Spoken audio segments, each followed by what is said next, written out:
Today, we're diving into a new update on Instagram that allows you to manage your notifications more effectively on your PC. Specifically, we'll focus on disabling first posts notifications, so you can enjoy a quieter Instagram experience. Let's get started. First, make sure you're logged into your Instagram account on your PC. Once you're in, look at the lower left corner of the screen, where you'll see a More icon.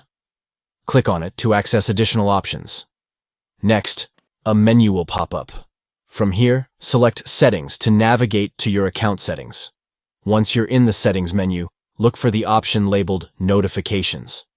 This is where you'll find different notification settings that you can customize. Now click on Push Notifications.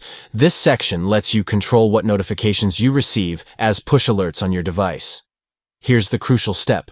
Under the Comments and Likes category, you'll see an option for first post notifications. Choose Off to disable these notifications.